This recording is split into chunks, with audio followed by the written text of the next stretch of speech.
بسم اللہ الرحمن الرحیم۔ السلام علیکم۔ کیپٹل ٹاک میں خوش آمدید۔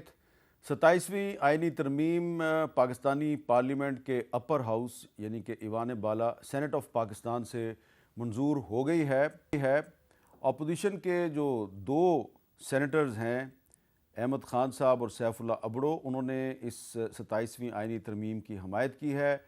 4 اپوزیشن کے جو سینیٹرز ہیں وہ غیر حاضر تھے، اور جب یہ آئینی ترمیم منظور ہوئی تو اپوزیشن کے جو ممبرز ہیں وہ ہاؤس میں موجود نہیں تھے، لیکن اس کے باوجود جو اپوزیشن کے کچھ رہنما ہیں وہ اس کی بھرپور مخالفت کر رہے ہیں۔ انہوں نے باہر جا کر بھی اس کی مخالفت کی، اور اب ظاہری بات ہے قومی اسمبلی میں بھی پروسیڈنگ جو ہے وہ ہوگی، اور قومی اسمبلی میں بھی یہ بل پیش کیا جائے گا۔ تو اس پہ اعتراض کیا ہے؟ جو ایک تحریک تحفظ آئین کے نام سے اپوزیشن جماعتوں کا ایک اتحاد ہے، وہ اس کی سخت مخالفت کر رہا ہے۔ وہ کہہ رہے ہیں جی ہم 27ویں آئینی ترمیم کے خلاف تحریک چلائیں گے۔ تو اعتراض ہے کیا؟ اس پر آج ہم گفتگو کریں گے، اور 2 سینیٹرز جو کہ آج اس ترمیم کی منظوری اور مخالفت میں کافی آگے تھے وہ ہمارے ساتھ موجود ہیں۔ جناب رانا ثناءاللہ صاحب، وزیر اعظم کے مشیر برائے سیاسی امور، اور یہ بھی میں آپ کو بتا دوں کہ وزیر اعظم صاحب نے رانا صاحب کو کافی شاباش دی ہے۔ یہ جو 64 سینیٹرز نے اس کو ووٹ دیا، اس پہ رانا صاحب جو ہیں ان کو انہوں نے بڑی شاباش دی ہے۔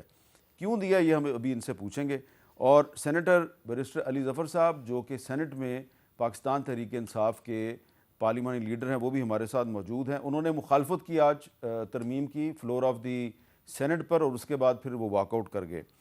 تو رانا صاحب یہ بتائیں کہ یہ جو 2 سینیٹرز ہیں انہوں نے تو حمایت کر دی اس کی، ابڑو صاحب نے اور احمد خان صاحب نے، تو جو 4 سینیٹر غیر حاضر تھے ان کو ہم کدھر شمار کریں؟ نہیں، 4 کا تو مجھے پتہ نہیں، لیکن 3 لوگ ہمارے پاس ان ویٹنگ تھے، اور وہ اپوزیشن کے تھے۔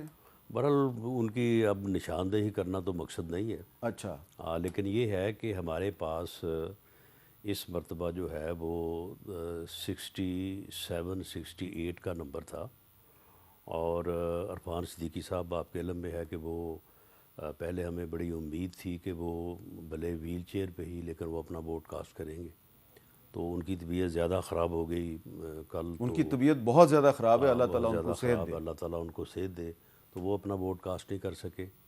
اور اس کے علاوہ 3 ممبرز جو ہے وہ ہمارے پاس ان ویٹنگ تھے کہ ضرورت اگر ہوئی تو پھر ان کو جو ہے وہ ان کا ووٹ کاسٹ تو کرایا پتہ تو جائے۔ چل گیا نا کہ یہ 3 بندے جو غیر حاضر تھے۔ یہ پتہ کیسے چل گیا؟ کوئی بتائے گا تو پتہ چلے گا نا۔ اچھا، یہ تو ہمیں پتہ ہے نا۔ تو معاملہ یہ ہے کہ 64 کا فگر جب پورا ہو گیا تو پھر باقی لوگ جو تھے وہ ان ویٹنگ میں۔ اچھا جی علی ظفر صاحب، اب آپ ذرا یہ بتائیے، پہلے تو یہ بتائیں نا کہ یہ جو 2 آپ کے سینیٹرز ہیں، ایک کا تعلق جے یو آئی سے تھا، ایک کا تعلق آپ کی پارٹی سے تھا سیف اللہ ابڑو صاحب، اور اتفاق سے دونوں ہی جو ہے وہ کانٹریکٹرز ہیں یعنی کہ ٹھیکیدار ہیں، اور 4 جو ہیں وہ غائب تھے۔ 4 غائب تھے، رانا صاحب کہہ رہے ہیں 3 ان ویٹنگ تھے۔ تو کوئی آپ کو اندازہ ہو گیا کہ یہ جو 3 غائب تھے یہ کون تھے؟ 3 کا تو علم نہیں ہے، لیکن ابرو صاحب کا جو آپ ذکر کر رہے ہیں جو سامنے آ گئے، وہ کل تک تو ہمارے ساتھ ہی مخالفت کر رہے تھے اور ہماری میٹنگز میں بھی شامل تھے، لیکن ہمیں نہیں پتہ تھا کہ وہ اصل میں ان کی نیت کیا ہے۔ افسوس کی بات یہ ہے سر حامد میر صاحب کہ ایک آئینی ترمیم جب ہوتی ہے تو آئینی ترمیم مشاورت سے، کنسنسس سے ہوتی ہے، اور اگر یہ جو امینڈمنٹ آئی 27ویں ترمیم، یہ اگر اس کا بیسز، اس کی فاؤنڈیشن، اس کی عمارت ہی ایک ووٹس خرید کے یا ووٹس لے کے اپوزیشن کے، اس کے اوپر عمارت کھڑی کی جا رہی ہے، تو پھر آپ کو جو میں کہہ رہا تھا کہ یہ ایسی آئینی ترمیم ہے جو کہ کوئی نہیں مانے گا، یہ تاریخ اس کو جج کرے گی اور یہ جلد ختم ہوگی جب بھی موقع ملا، تو وہ بات پھر ایک طرح سے درست ہو گئی۔ اگر حکومت کے پاس اپنی خود میجورٹی نہیں ہے اور ان کو اپوزیشن کی جماعت سے 63A کی وائلیشن کر کے، آئین کی خلاف ورزی کر کے وہ اپنے ووٹس لیتے ہیں، تو آپ کو سمجھ آ جاتی ہے کہ یہ ایسی ترمیم ہے جو کہ جس کی بیسز ہی غلط ہے، جو بیسز ہی دھاندلی پہ ہے، اور یہ مجھے بڑا افسوس ہوا۔ اگر یہ شاید خود اپنے پاؤں پہ کھڑے ہو کے اپنے ووٹوں سے 2/3 میجورٹی لیتے تو شاید ہمارے پاس یہ موقع نہ ہوتا کہنے کا جو اب ہے۔ ساری دنیا نے دیکھا کہ 2 ایسے سینیٹرز جو کہ آئے تھے، سینیٹرز پی ٹی آئی اور جے یو آئی کے نامنیز، ان کے ووٹوں سے انہوں نے کیا کیا، آج کس طرح ان کو اچھا علی زفر صاحب، استعمال کیا گیا۔ علی زفر صاحب اگر آپ برا نہ بنائیں تو سیف اللہ ابڑو صاحب جو ہیں، پتہ نہیں آپ کو کیوں ان کے بارے میں یقین تھا کہ وہ آپ کے ساتھ ہے؟ ہمیں تو کافی مہینوں سے، بلکہ تقریباً 1 سال سے پتہ ہے کہ وہ آپ کے ساتھ نہیں ہے، اور وجوہات جو ہیں وہ آپ کو اچھی طرح پتہ ہے۔ وہ ایک کانٹریکٹر ہیں، اور جب آپ ایک کانٹریکٹر کو، ایک ٹھیکیدار کو سینیٹر بنائیں گے تو اس نے تو ٹھیکہ لینا ہوتا ہے، وہ تو حکومت کے خلاف نہیں جا سکتا۔ تو آپ کو کیوں یہ خیال تھا کہ وہ آپ کے ساتھ ہیں؟ میرا خیال ہے ہمیں اپنی غلطی کا احساس ہو گیا ہے، اور اگلی بار جب ہم نامینیٹ کریں گے سینیٹرز کو تو پھر مزید اور دیکھ بھال کریں گے۔ لیکن اس کے ساتھ میں یہ ضرور کہوں گا کہ جو سینیٹرز ہمارے ساتھ کھڑے رہے اس وقت مشکل وقت میں، ان کے اوپر بھی شاید یقینی پریشر ہوگا، کیونکہ یہ 27ویں ترمیم لانے کے لیے ان کو پریشرائز کیا ہوگا جس طرح باقیوں کو کیا گیا ہے۔ تو میرا خیال ہے کہ وہ جس طرح کھڑے رہے ہیں، میں ان کو خراج تحسین پیش کرتا ہوں۔ اچھا، ایک چلیں چھوڑ گیا، آپ کو پتہ تھا 1 سال پہلے سے، ہمیں علم نہیں تھا، ہم ان کی جو سٹیٹمنٹس تھیں اس یہ کے ان کی اوپر ہی جب رلائے الیکشن کرتے سے تھے، پہلے، جو کچھ وہ کہہ رہے ہیں الیکشن سچ سے بول رہے ہیں۔ پہلے جب ان کی بلاول صاحب کے ساتھ ملاقاتیں ہوئیں فروری 2024 کے الیکشن سے پہلے، اور اس کے بعد پھر جب سینٹ کے مختلف اجلاسوں میں جب یہ اوپر نیچے ہوتے تھے تو آپ کو کیوں نہیں پتہ چل رہا تھا؟ بہرحال میں اس کی ڈیٹیل میں نہیں جاتا۔ رانا ثناءاللہ صاحب، یہ جو 27ویں آئینی ترمیم ہے، ظاہری بات ہے آپ نے منظور کروا لی ہے، قومی اسمبلی سے بھی منظور ہو جائے گی، لیکن اس پہ مفتی تقی عثمانی صاحب جو ہیں انہوں نے ایک اعتراض کیا، اور وہ یہ اپنے بیان میں کہہ رہے ہیں کہ اسلام میں کوئی بھی شخص چاہے وہ کتنے بڑے عہدے پر ہو، کسی بھی وقت عدالتی کارروائی سے بالاتر نہیں ہو سکتا۔ خلفائے راشدین کی مثالیں سب کو معلوم ہیں، ہمارے دستور میں پہلے بھی صدر کو صدارت کے دوران تحفظ دیا گیا تھا جو اسلام کے خلاف تھا، اب تا حیات کسی کو یہ تحفظ دینا شریعت اور آئین کی روح کے بالکل خلاف ہے، جو ملک کے لیے انتہائی شرمناک ہوگا۔ اللہ تعالیٰ ملک کو اس بے عزتی سے بچائیں، آمین۔ پارلیمنٹ کے ارکان سے درمندانہ درخواست ہے کہ وہ یہ گناہ اپنے سر نہ لیں۔ اس کا کیا جواب دیں گے؟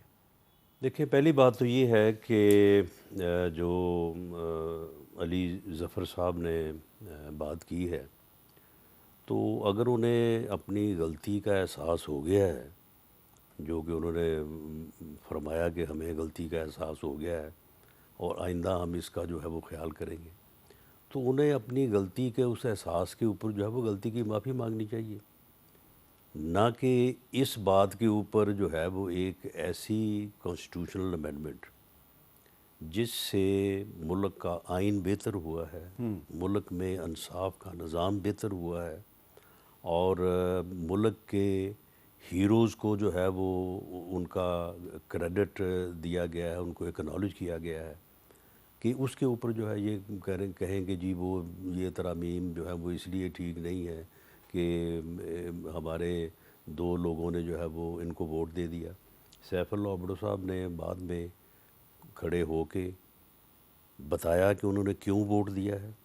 انہوں نے کہا کہ میں نے جو مارکہ حق کی کامیابی ہے، جو پاکستان کی افواج نے جو ملک کو سرخرو کیا ہے، جنگ جیتی ہے، ہندوستان کو منہ توڑ جواب دیا ہے، میں اس کے اوپر خوش ہوں، اور میں نے اس وجہ سے جو ہے وہ میں نے اس امینڈمنٹ کو جو ہے وہ ووٹ دیا ہے۔ لیکن بعد میں اور انہوں نے دیا، ساتھ ہی استعفیٰ دے انہوں نے دیا۔ کہا کہ میں جو ہے وہ کل کو یہ کہیں کہ جی آپ ہمارے سینیٹر تھے تو آپ نے جو ہے وہ ووٹ دے دیا تو لہٰذا استعفیٰ دیں، تو انہوں نے کہا کہ یہ میں استعفیٰ آج ہی جو ہے وہ دے رہا ہوں۔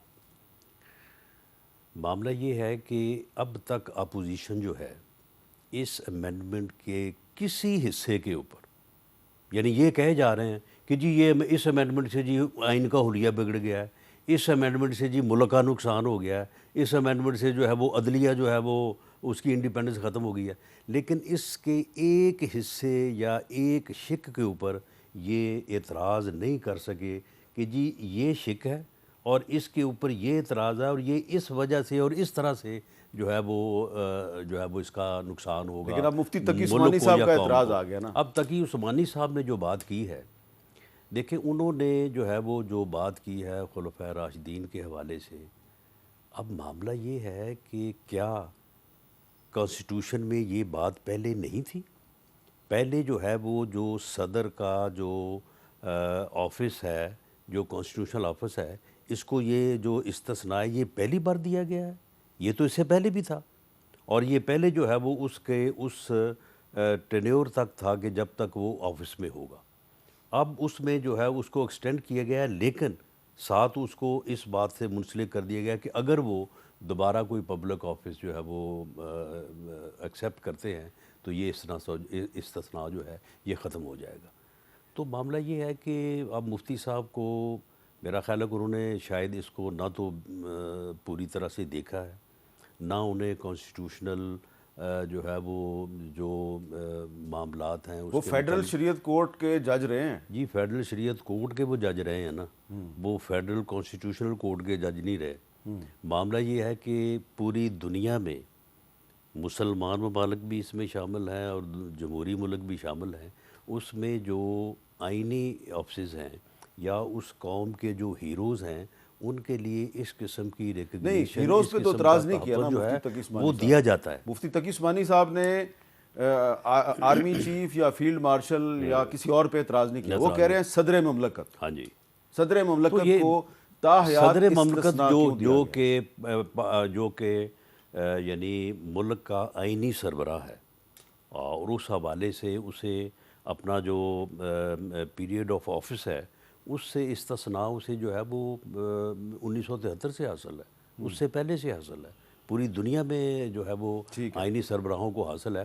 اس میں صرف ان کو ایکسٹینڈ کیا گیا ہے، لیکن ایکسٹینڈ ساتھ پرووائڈڈ کیا گیا ہے کہ اگر وہ کوئی بعد میں پبلک آفس یعنی کوئی وہ الیکشن لڑ لیتے ہیں یا کوئی اور ذمہ داری ایکسیپٹ کر لیتے ہیں تو اس میں وہ استثناء جو ہے ان کو نہیں رہے گا۔ علی ظفر صاحب، کیا آپ کا بھی یہی خیال ہے کہ جو مفتی تقی عثمانی صاحب نے جو اعتراض کیا ہے کہ صدر مملکت کو تاحیات استثناء دے دیا گیا ہے یہ خلاف شریعت ہے، تو یہ ان کے خیال میں خلاف شریعت ہے، لیکن یہ پہلے بھی آئین میں موجود تھا، تو ان کا اعتراض جو ہے وہ آئین کے مطابق نہیں ہے، آپ اس سے اتفاق کرتے ہیں؟ جی دیکھیں، دو قسم کی ایمنسٹیز ہوتی ہیں۔ ایک تو یہ ہوتا ہے کہ اگر آپ نے کوئی ایسا کام کیا جو آپ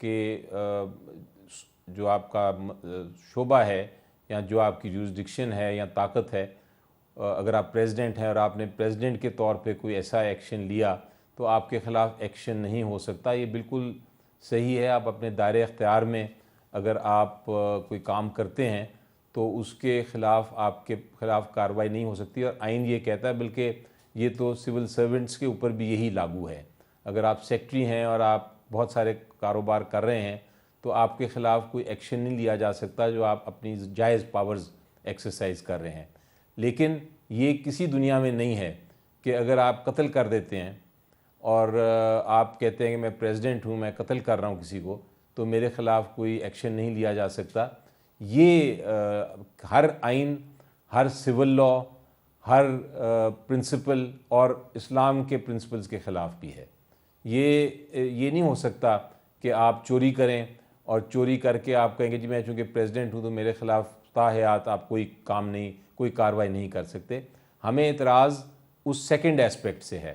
پہلا تو ٹھیک ہے، آپ ایک پرائم منسٹر بھی ہیں، آپ پرائم منسٹر کو بھی یہ اختیار ہے کہ پرائم منسٹر جب اپنا کوئی کام کرتا ہے، کاروبار کرتا ہے، وہ کوئی ٹریٹی کرتا ہے کسی ملک سے اور وہ ٹریٹی خراب ہو جاتی ہے تو آپ اس کے خلاف نہیں ایکشن لے سکتے، کیونکہ اس نے اپنی ایک کام کیا ہے جو اس کی پاور کے اندر ہے اور جو آئین اس کو اجازت دیتا ہے۔ لیکن کرائم کرنا، یعنی آپ کوئی ایک کرائم کریں اور کرائم کر کے تو آپ کہیں کہ جناب میں نے کر دیا، چوری کر دی، ڈاکہ ڈال دیا، قتل کر دیا، لیکن میں اکاؤنٹیبل نہیں ہوں، یہ نہیں ہو سکتا۔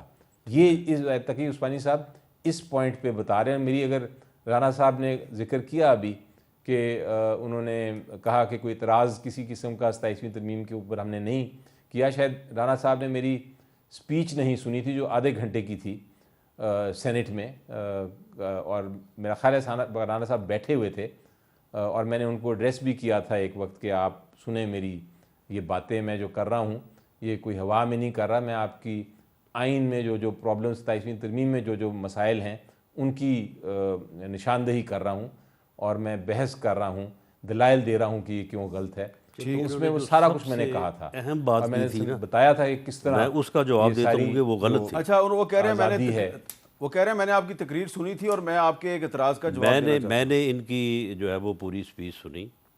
انہوں نے 2-3 چیزوں کے اوپر جو ہے وہ انہوں نے اعتراض کیا, اور سب سے بڑا اعتراض اور جو سب سے بڑی انہوں نے بات کی, غالباً انہوں نے لفظ استعمال کیا کہ زہر قاتل ہے یہ جو ججز کی ٹرانسفر کا معاملہ ہے یہ تو زہر قاتل ہے, اس سے تو عدلیہ تباہ ہو جائے گی اور برباد ہو جائے گی اور اس کی کوئی انڈیپینڈنس نہیں رہے گی. یہ یک طرفہ طور پہ اور آدھی بات کرتے ہیں, اس سے آگے بات نہیں کرتے, اور صرف ابہام پھیلانے کے لیے اور اپنی بات میں وزن پیدا کرنے کے لیے کہ جی یہ تباہی کر دے گی, یہ برباد کر دے گی.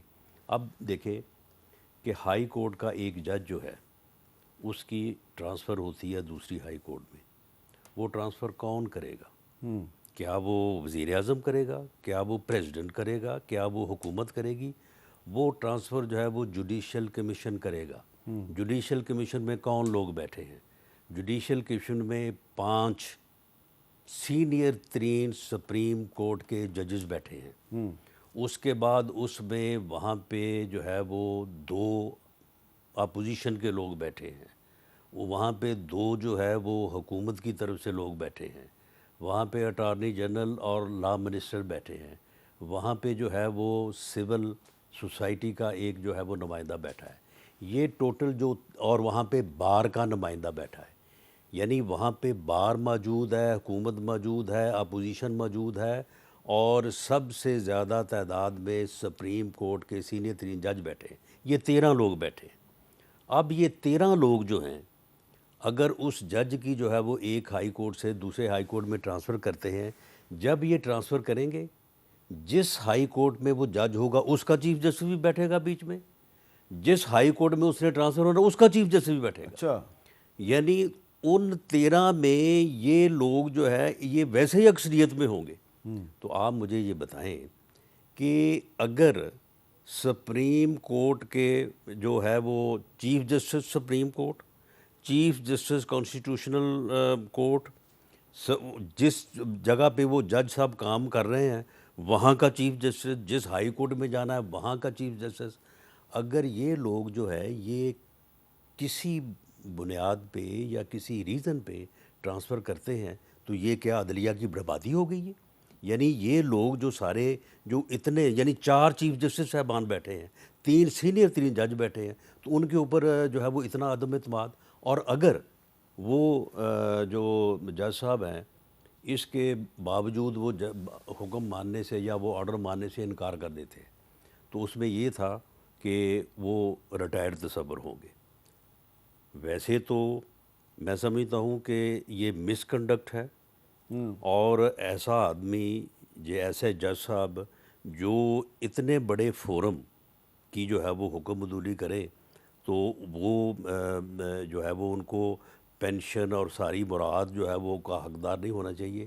لیکن اس کے باوجود اب جو اس وقت ترمیم پاس ہوئی ہے اس میں یہ ہے کہ وہ جج صاحب اگر انکاری ہوں یا وہ کہیں کہ جی یہ ٹرانسفر غلط ہوا ہے تو یہ معاملہ سپریم جوڈیشل کونسل کے پاس چلا جائے. اچھا, وہاں پہ پھر جو ہے وہ چیف جسٹس سپریم کورٹ ہوگا, چیف جسٹس کانسٹیٹیوشنل کورٹ ہوگا, اور 2 ہائی کورٹ کے چیف جسٹس ہوں گے اور 2 سپریم کورٹ کے سینئر ترین جج ہوں گے. وہ بھئی اگر سارے لوگ یہ اگر کسی معاملے میں سمجھتے ہیں کہ یہ ہونا چاہیے تو اس کے اوپر یہ اتنا واویلا اچھا جی، کہ جی بربادی ہو گئی ہے، تباہ ہو جائے گی، انڈیپینڈنس ختم ہو جائے گی. یعنی اس صورتحال میں آپ بتائیں مجھے کہ یہ اعتراض بنتا ہے؟ یہ علی ظفر صاحب آپ کا اعتراض جو ہے اس پہ جوابی اعتراض کیا ہے رانا ثناء اللہ صاحب نے. اب اس پہ جواب الجواب کیا آپ کا؟ جو بات میں نے کی ہے اس میں سے ایک لفظ بتائیں کہ یہ غلط ہے یا ایسا نہیں ہے. میں آپ کو ایکسپلین کرتا ہوں ہو کیا رہا ہے اس آئینی ترمیم میں. اس آئینی ترمیم میں ہو یہ رہا ہے کہ جو سپریم کورٹ ہے اس کے پاس جو طاقت تھی کہ آپ پریزیڈنٹ کا اگر کوئی مسئلہ آتا ہے تو پریزیڈنٹ ان کے ساتھ کہہ سکتا ہے سپریم کورٹ کو کہ مجھے یہ آئینی سوال کا جواب دیں.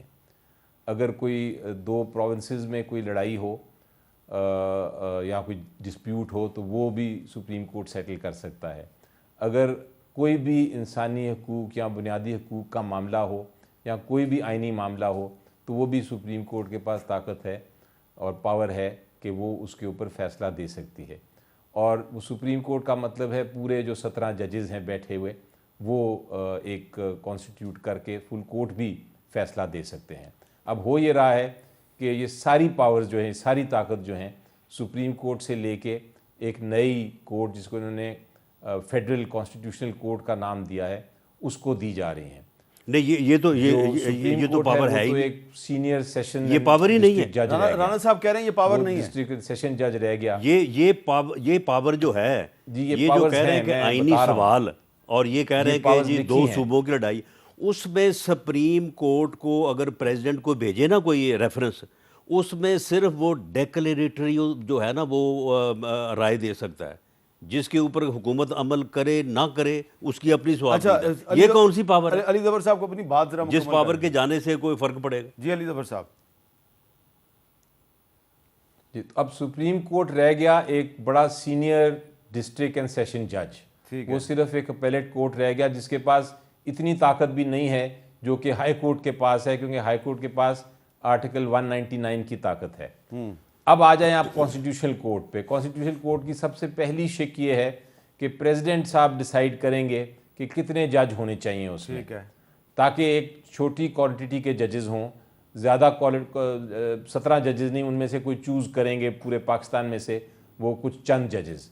اس کے بعد سیکنڈ جو آئٹم اس میں آتا ہے کانسٹیٹیوشنل بینچ میں کہ اتنی ساری طاقت دے کے پریزیڈنٹ صاحب کریں گے اپنی مرضی سے کہ کتنے ججز ہونے چاہیے.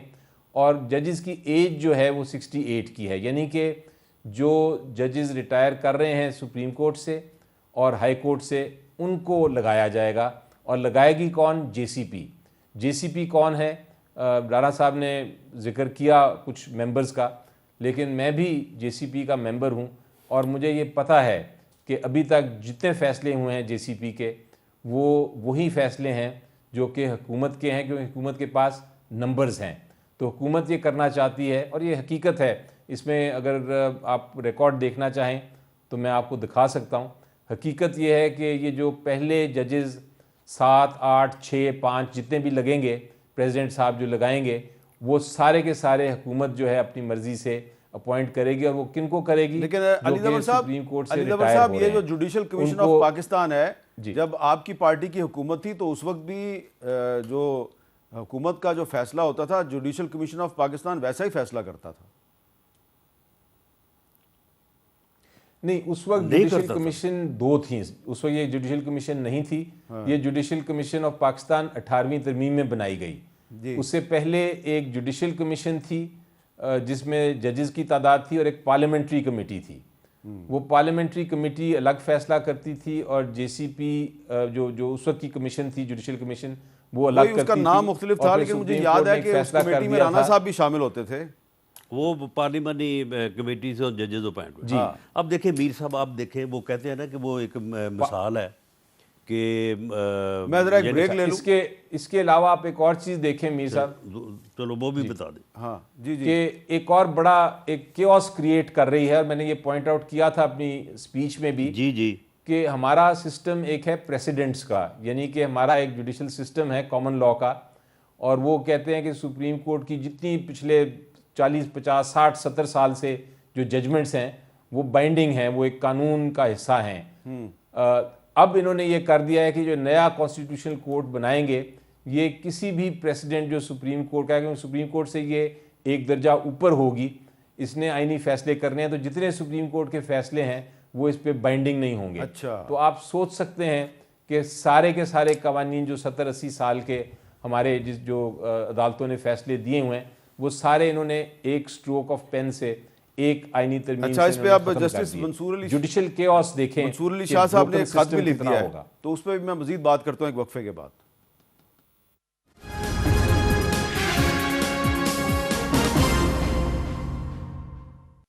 کیپٹل ٹاک میں دوبارہ خوش آمدید۔ جی رانا صاحب، آپ جواب دینا چاہ رہے تھے؟ جی اس پہ یہ بھی شامل کر لیں کہ جسٹس منصور علی شاہ صاحب نے بھی اس ترمیم پہ اعتراض کر دیا، انہوں نے چیف جسٹس کو خط لکھا ہے، تو اب حکومت ان کے خلاف کوئی کارروائی تو نہیں کرے گی؟ پہلے تو بات یہ ہے کہ اب یہ دیکھیں کہ پی ٹی آئی میں لیگل سائڈ پہ یا یعنی اس حوالے سے محترم علی ظفر صاحب سے زیادہ کوئی لائق فائق آدمی نہیں ہے۔ علی ظفر صاحب اس ملک کے لیڈنگ لائر جو ہیں، سپریم کورٹ بار کے پریزیڈنٹ، سپریم کورٹ بار کے پریزیڈنٹ رہے ہیں اور لیڈنگ لائر ہیں، یعنی جو پہلے پائے کے کو 2-4-10 وکیل ہوں گے ان میں سے ایک ہے۔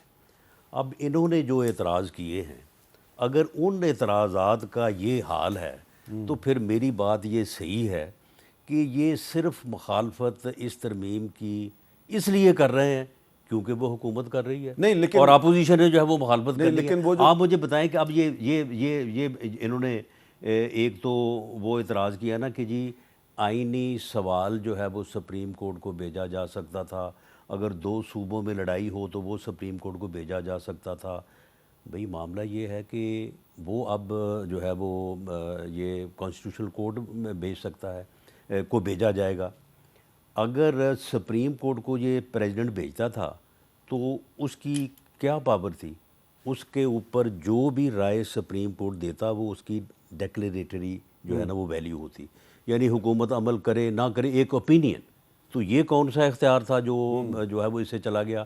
اب پہلے سپریم کورٹ کو پریزیڈنٹ بھیجتے تھے، اب وہ جو ہے وہ کانسٹیٹیوشنل کورٹ کو بھیج دیں گے، اور کانسٹیٹیوشنل کورٹ میں بھی وہی ججز ہوں گے جو سپریم کورٹ کے جج صاحبان ہیں۔ اچھا، دوسرے انہوں نے کہا کہ جی اس میں پریزیڈنٹ جو ہے وہ طے کرے گا کہ کتنے جج ہوں گے۔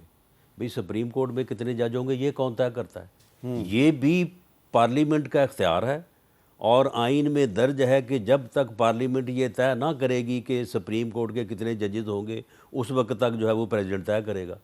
اب یہ کانسٹیٹیوشنل کورٹ جو ہے اس میں کتنے جج ہوں گے یہ کس نے طے کرنا ہے؟ پارلیمنٹ نے طے کرنا ہے۔ جب تک پارلیمنٹ طے نہیں کرے گی اس وقت تک پریزیڈنٹ کرے گا، اور یہی جو ہے وہ اس کانسٹیٹیوشنل امینڈمنٹ میں جو ہے یہ لکھا ہوا ہے۔ دوسرا انہوں نے کہا کہ جو ان کی جو ہے وہ ایج جو ہے وہ 68 ایئر ہوگی، اور وہ لوگ ہوں گے جو سپریم کورٹ سے ریٹائرڈ ہوں گے۔ ایسا نہیں ہے۔